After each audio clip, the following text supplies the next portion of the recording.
Meu nome é Antônio.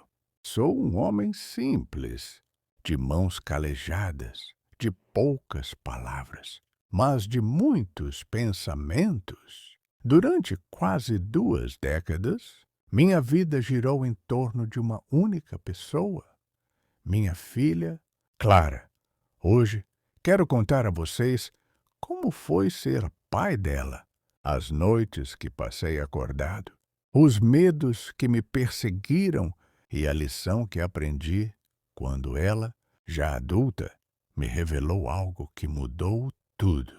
Mas mais do que isso, quero contar como eu, um homem que muitos chamariam de comum, dei a ela e a minha esposa uma lição que nem eu sabia que carregava.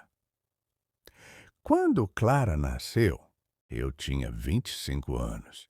Não sabia nada sobre ser pai. Cresci numa vila pequena, onde o mais perto que cheguei de um exemplo de família foi vendo meu avô trabalhar de sol a sol para sustentar a casa. Minha esposa, Mariana, era o oposto de mim, cheia de sonhos, falante, com planos de estudar, viajar, viver. Quando ela engravidou, eu senti um peso que nunca tinha sentido antes.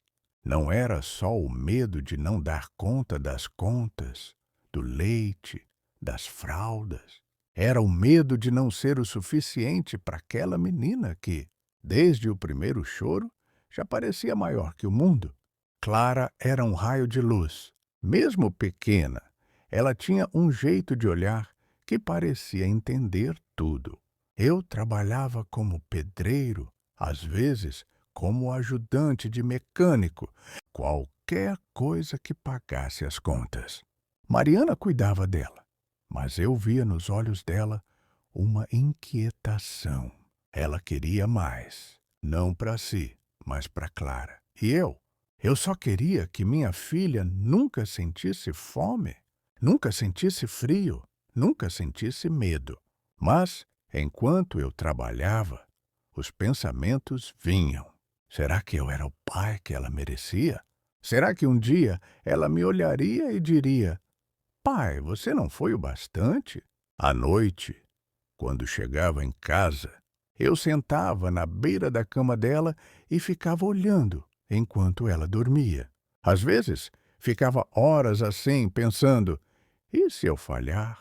E se ela crescer e perceber que o pai dela é só um homem qualquer, sem estudo, sem nada para oferecer, além de amor? Esse medo me corroía. Não era só a pobreza, sabe? Era a sensação de que eu nunca poderia dar a ela o que ela merecia. Clara cresceu rápido. Aos 6 anos, já lia melhor que eu.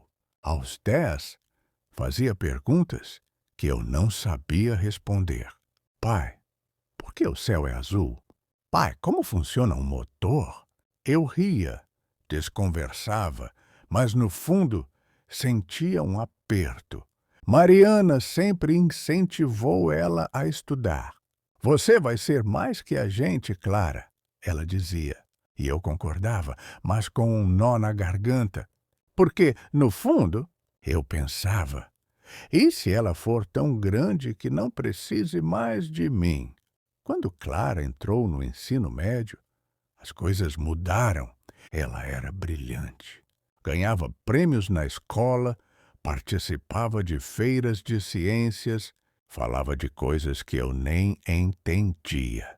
Eu me orgulhava, mas também me sentia pequeno. Mariana começou a trabalhar como costureira para ajudar nas despesas, e eu percebi que ela estava mais distante. Às vezes, eu a pegava olhando para o nada, com uma expressão que eu não entendia. Perguntava se estava tudo bem, e ela só dizia: tá tudo certo, Antônio. Mas eu sabia que não estava. Os anos passaram, e Clara entrou na universidade. Engenharia aeroespacial. Eu nem sabia o que era isso direito, mas vi os olhos dela brilharem quando ela falou que queria construir foguetes. Foguetes! Minha filha, que brincava com bonecas de pano na varanda, agora sonhava com as estrelas. Eu trabalhava dobrado para pagar os livros, o transporte, as taxas. Mariana também. Mas, mesmo com todo o esforço, eu sentia que algo estava fora do lugar. Era como se eu estivesse correndo atrás de um trem que nunca alcançaria. Clara estava no último ano da universidade. Eu nunca vou esquecer o dia da formatura. Ela subiu no palco com aquele cabelo sorrindo como se o mundo fosse dela. E era. Ela conseguiu uma especialização que poucos conseguem, um programa internacional que a levaria para trabalhar em uma empresa de tecnologia nos Estados Unidos. Eu chorei como criança, não só de orgulho, mas porque senti que, de alguma forma, eu tinha feito parte daquilo. Mesmo sendo só o cara que pagou as contas, que ficou acordado rezando para ela nunca desistir. Mas, naquela noite, depois da festa, Clara me chamou para conversar. Estávamos na varanda, só nós dois. Ela estava rindo, nervosa, como se quisesse contar uma piada, mas não soubesse como. Então, ela disse: Pai, eu preciso te contar uma coisa. Não sei como você vai reagir, mas eu não sou sua filha biológica. Eu fiquei parado, como se o mundo tivesse parado também. Ela continuou rindo, como se fosse algo leve. Disse que a mãe dela, Mariana, tinha contado a verdade alguns anos antes, que, antes de me conhecer, Mariana teve um caso com outro homem. Um cara que sumiu da vida dela. Clara fez um teste de DNA só para confirmar. E era verdade. Ela não era minha filha de sangue. Ela me contou isso com um sorriso, como se fosse uma curiosidade, como se nada mudasse. Mas, para mim, mudou tudo. Naquela noite, eu não dormi. Fiquei na varanda, olhando para o céu, pensando em tudo. Nos anos que passei, acordado, preocupado, amando aquela menina, como se ela fosse a razão da minha existência. E ela era. Pensei na Mariana, nos silêncios dela, no peso que ela carregava sozinha. E pensei em mim, no que significava ser pai. No dia seguinte, chamei Clara e Mariana para conversar. Clara ainda estava rindo, tentando fazer piada, mas eu vi nos olhos dela um medo. Medo de que eu a amasse menos. Mariana estava quieta, com lágrimas nos olhos, e eu disse o que precisava dizer. Clara, você acha que um teste de DNA muda quem eu sou para você? Ou quem você é para mim? Eu te carreguei nos ombros quando você tinha medo do escuro. Eu te ensinei a andar de bicicleta.